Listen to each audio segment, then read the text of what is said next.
Good morning, everyone. This is Lacy Frazer here, and it is week 6 of Freeing an Incarcerated World fundraising campaign.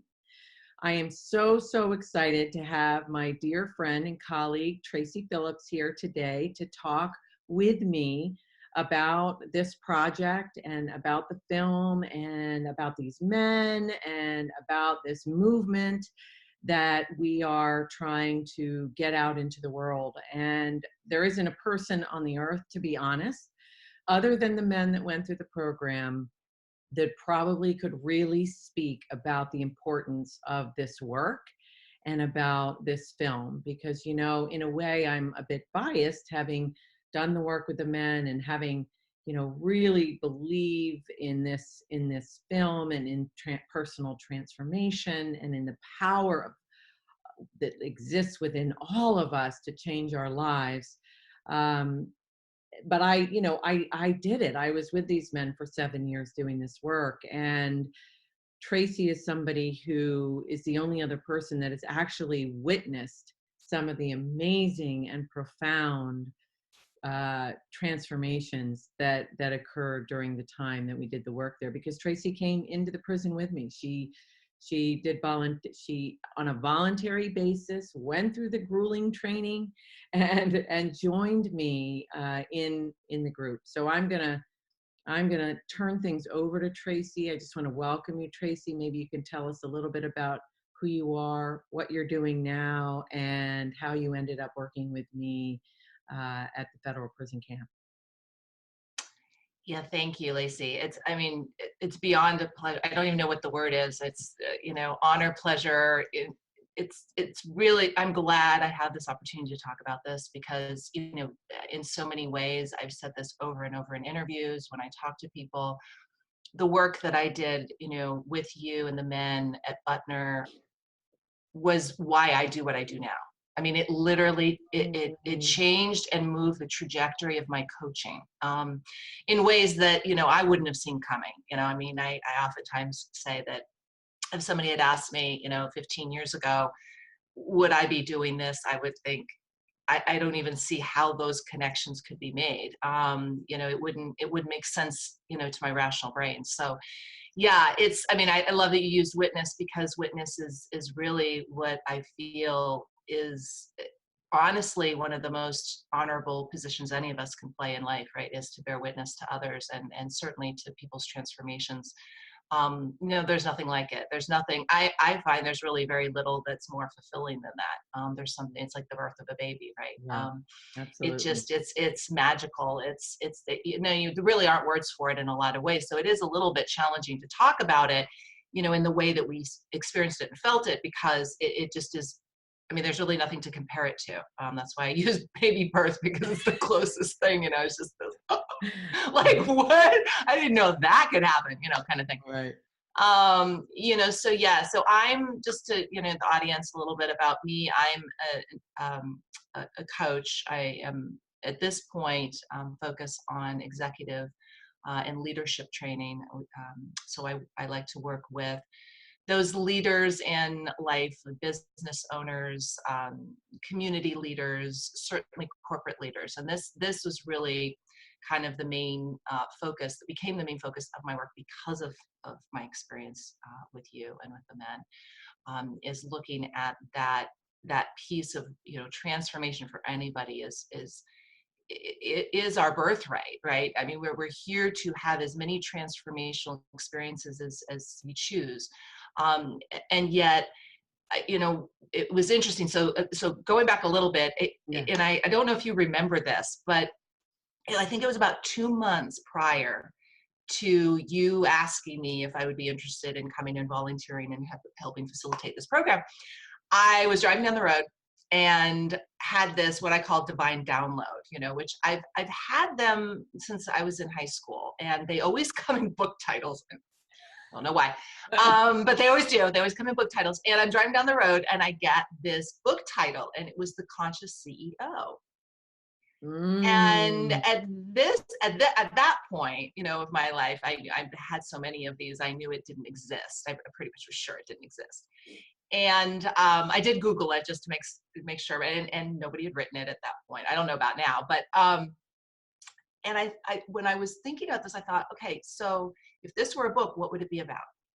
And the thought process led me to, leadership, and at that point, which was a bit ago, leadership, we hadn't yet started talking about consciousness and leadership, right? This Right. whole conscious leadership movement that we're in now hadn't really launched yet, not on, on the level it is now. And so I started to think about, well, leaders, right? And then corporate leaders. And, that the world is, I mean, really our world is led in so many ways, at least from the financial standpoint and power standpoint, by these big industries and the leaders who, lead them. And, many of them still, are men, although that's changing very quickly. Yeah. Um, and and so, what would it be like for these leaders to have a transformational experience? What would that mean not only to their lives, right, and to those who are closest to them, but to the very companies and then industries and then wider impact? Because again, it's a trickle down effect. What would that mean? And Hmm. that's kind of where that download left me, was in this pondering place of, what would that look like? What would that be like? What could Right. that allow for? And then you come along and of course I didn't know what I was stepping into. Like, oh yeah, that sounds interesting. I didn't know who I was going to be helping, support. I didn't know. But then once I obviously got in and was able to witness who was there, but also what was happening with Mm. these men. So many of them were, I mean, I always joke that many of the men in the room had more PhDs than I have shoes, and I'm a collector of shoes. So that's high levels of education and success, right? As we, tend to term success in our culture, the money, the power, the titles, the prestige, all of that, they had experienced, and yet there they were in this place of their lives where some of them felt was they couldn't get any further down, right? Rock Right. bottom. Right. And so why? You and I have this in common. We look at souls from an equal perspective, right? So it's not about what you did. It's more this, what led you there, right? The curiosity of because for any of us to step out of our integrity, there's a reason, right, that we perceive in that time frame that's Right. leading us in that way. What causes that way? It's not a good or bad conversation. it's Right. it's a what's going on conversation, and from a place of curiosity. And so because I mean my piece, it was coming in, helping with the language, and listening to the language, and trying to help these men understand, how their internal dialogue impacted their external dialogue, which Right. impacted their outcomes, right? So that was really my piece, for people who are wondering, what was I just sitting in the room witnessing? Like I was actually coming in with some expertise. But that I mean, whatever I added to the program, which I can't measure that, it's not for me to measure. All I know is what I got from it was Mm. beyond. I've said to many people, I said, every time I would go, and I did this over a period of about 3 years. Every time I would go, we spend our 2 hours. I would go out to my car and I would sit, and sometimes I would wonder, oh gosh, they're going to be watching me and wondering why I was sitting here for so long. I would sit in my car because I couldn't drive home. I would just cry for Yeah. like 30 minutes every time.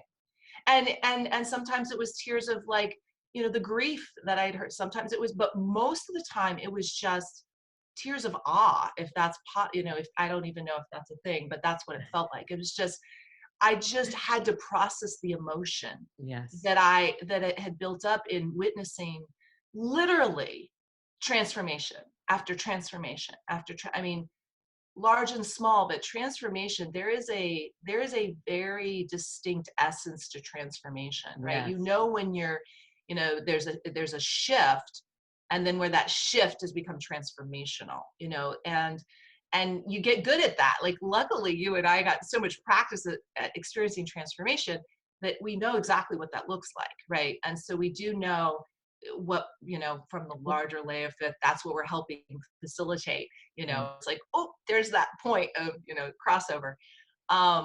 But yeah, I honestly, other than the birth of my child, I don't think there's anything that has moved me, really, Mm. moved me at the level of emotion, spirit, just that spiritual, like, you're experiencing the spiritual soul, of another person, going through this, again, transformation. I keep Yeah. using the word. Yeah. But that, that's how I've experienced it. I know again, finding words. I'm a wordsmith, and I'm like, it's It is, and that is one of the reasons for this film, because I can feel you, and you are not somebody who is ever at a loss for words. And when you try to describe it, it is hard to put into words what it's like to be a guide and a facilitator to another human being's journey back to a true authentic self, which is what we were over and over again.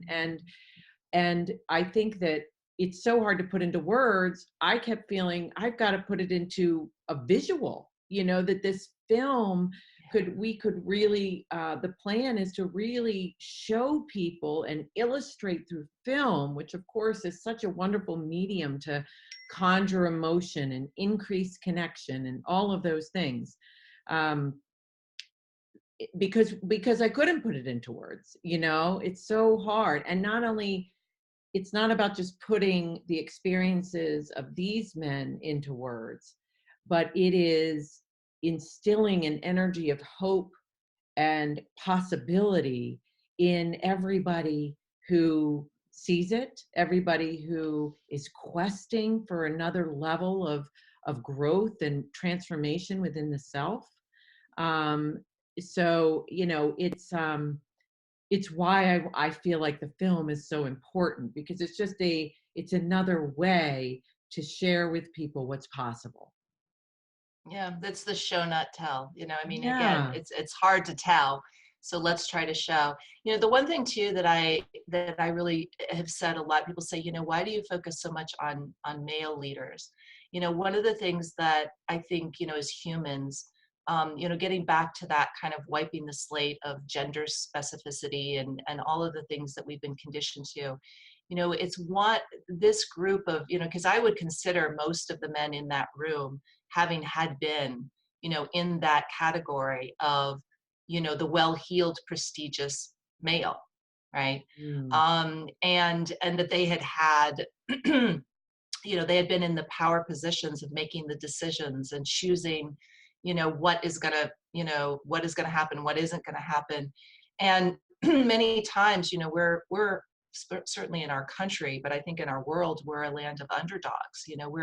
We're there looking for who needs our support because they're not getting it. And I think that this group of people who, operate at that level, it takes them, in many people's, they don't even realize they're doing it subconsciously, out of the realm of human, Mm. and that they don't deserve the same support that minorities and women and other groups that we've, you know, and for right reasons, Mhm. supported, they get to have support too. And that really illuminated that fact for me, So one of the is that things wanting one to of the things, support. if I can interrupt here, because I think Yeah. it's important to kind of say to our audience that working in a federal prison camp, there were a significant number of men who were in prison for white collar crimes.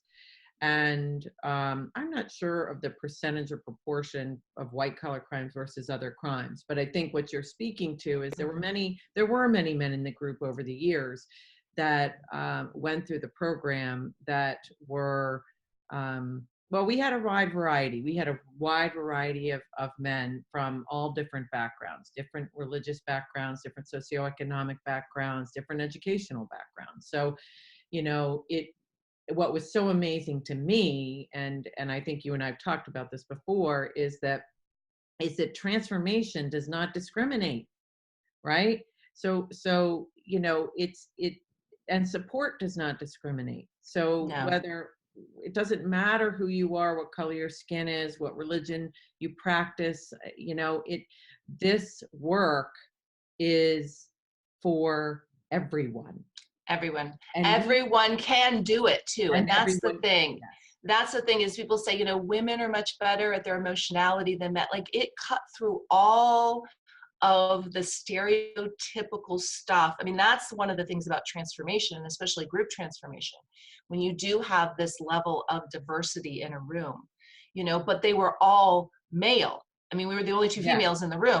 And yes, so, what it really showed me over and over again is men can, and very, very, well, bravely and well, can be in that state of emotion, of soul, of support, of the nurturance. Like sometimes, I mean, some of the most transformational moments for me were when I would watch the men together, yes, right? One yes, person would be sharing, and the men, the way they would show up for one another to yes, challenge and support one another's, accountability and responsibility, as they right, were saying they wanted to come forward and make these changes, and how they would, very lovingly right. hold this person to that accountability. I mean, again, that's where you don't have words for it, because for me as the woman, I've been conditioned just like everyone else, coming in and watching this on the level time and time again with that many men in a room Mhm. showing me. I mean,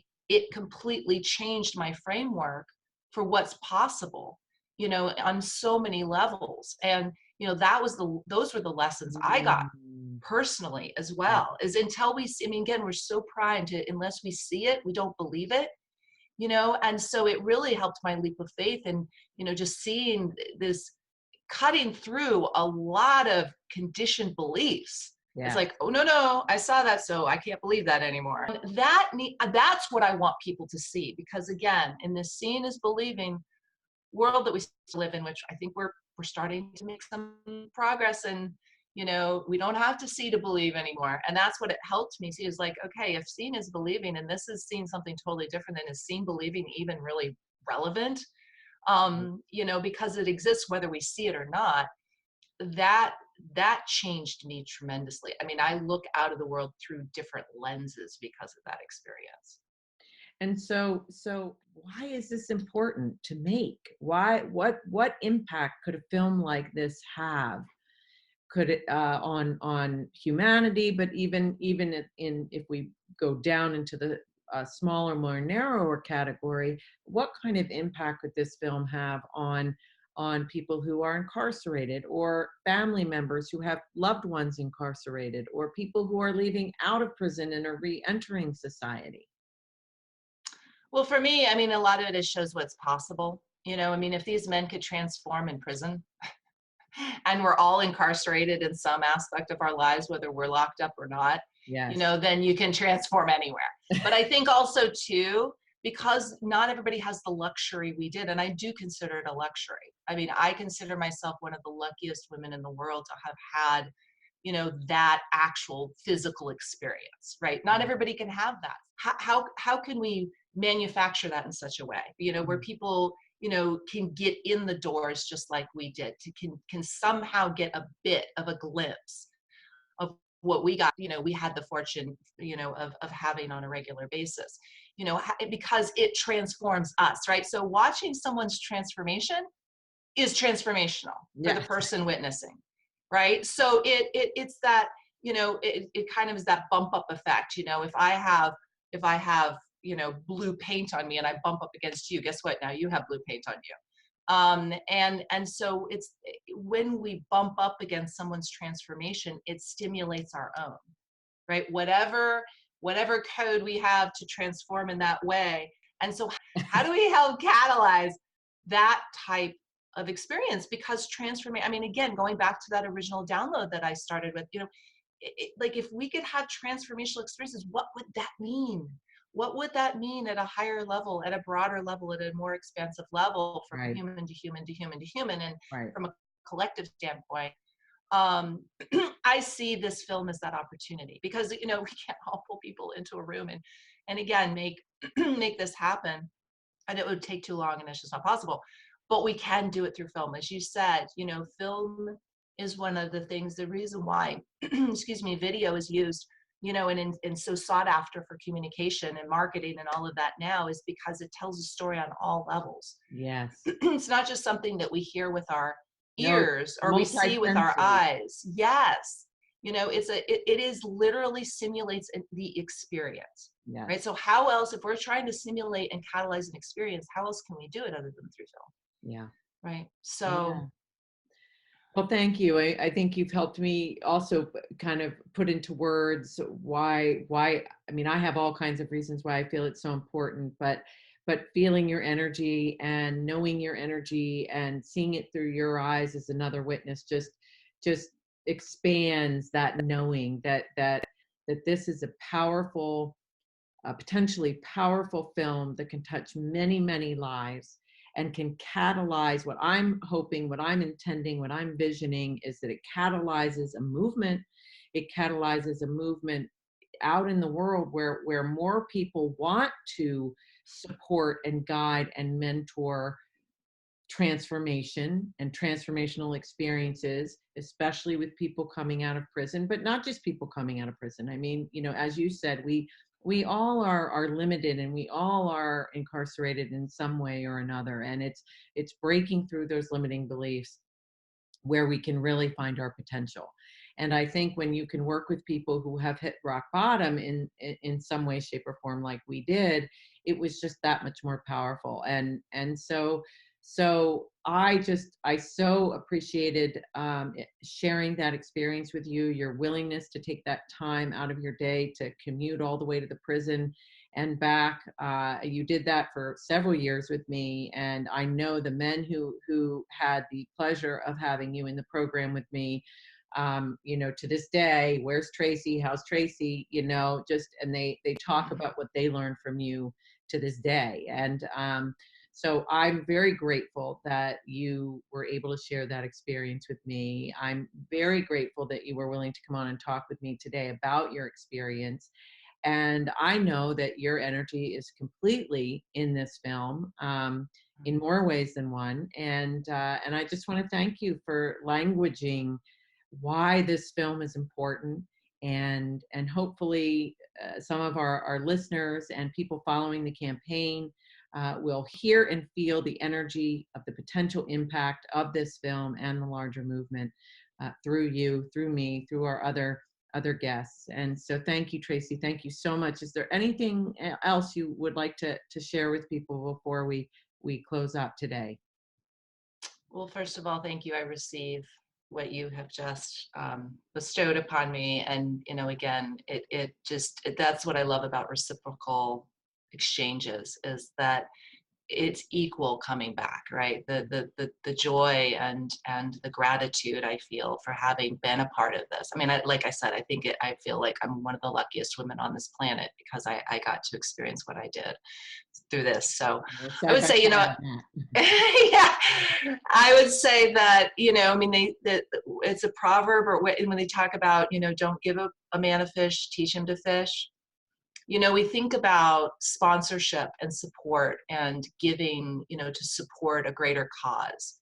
And I can't think of a better cause than supporting someone's transformation. I just can't.